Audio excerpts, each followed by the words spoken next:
reason I bought it, because it smells like a little bit like Christmas and a little bit like the woods and a little bit like pine needles, but it's not really like we need any more reminding that we're out in the woods, because we are having a little campfire spooky storytelling session.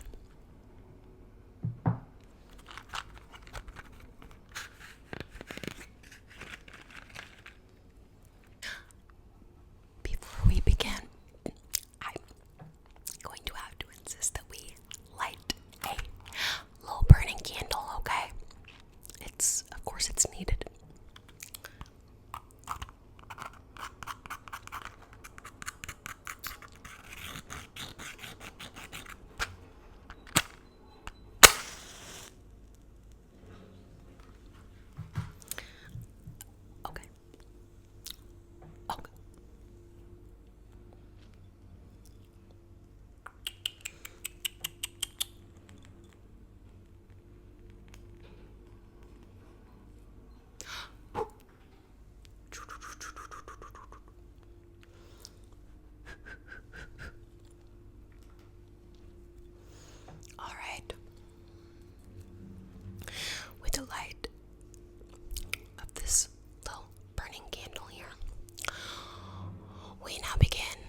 recent story. I believe this is a true one.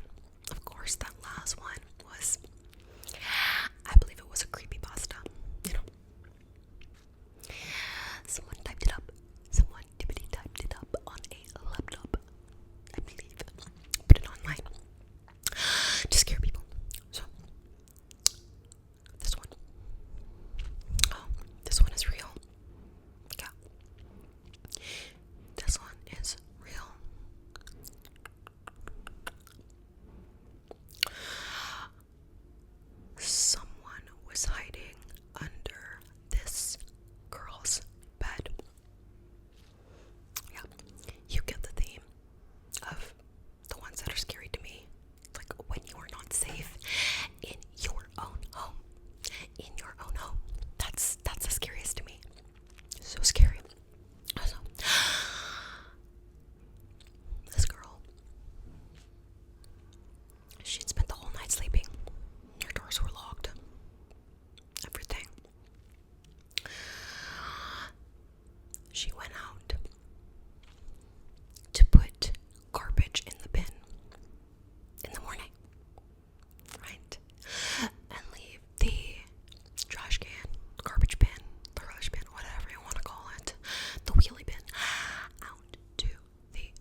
leave.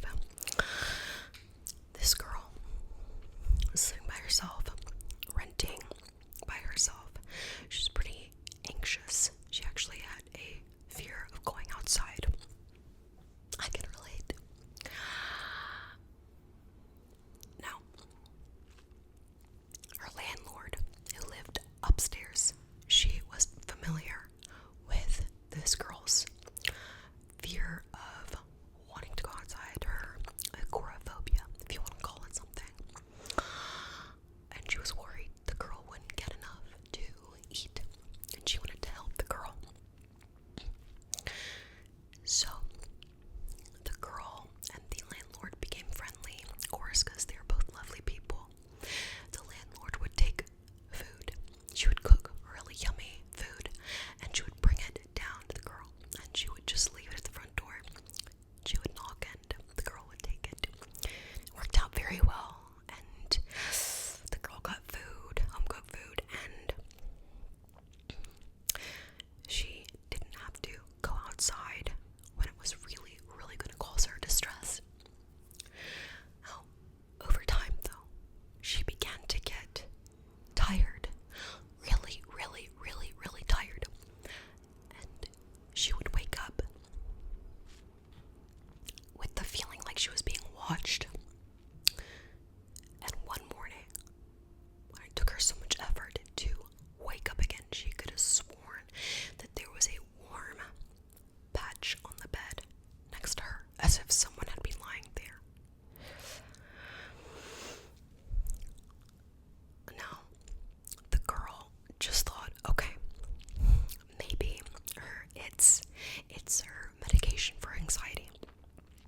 Maybe the doctor prescribed her something to lessen the anxiety for her to be able to leave the house. And she'd up the dosage without the girl realizing, but it wasn't anything to do with that. All her medications were fine. She's like, maybe it's chronic fatigue. Now, one day, the girl took some food from the landlord upstairs, and she again fell asleep. She was so tired she couldn't keep her eyes open after eating dinner. And then she woke up. There was someone on the bed beside her. Now, this person claimed to be in love with her, said that they should be together. Turns out, it was the landlord's son. Yes, he had seen the girl living downstairs, and he knew that his mother provided food to her. So he would sneak in something in the food to make her go to sleep. And he had a spare key, of course, because the landlord was his mother. Of course he found a spare key, or copied the key. And he was able to go inside when she was sleeping. And he knew she wasn't going to wake up. He would put himself in the cupboard and just watch her sleep. But over time, he got more and more bold. And he didn't care if she saw him, because he knew they just were going to be together. They were going to be in love, and she was going to fall in love with him too. But it wasn't to be. I'm sure the son must have gone to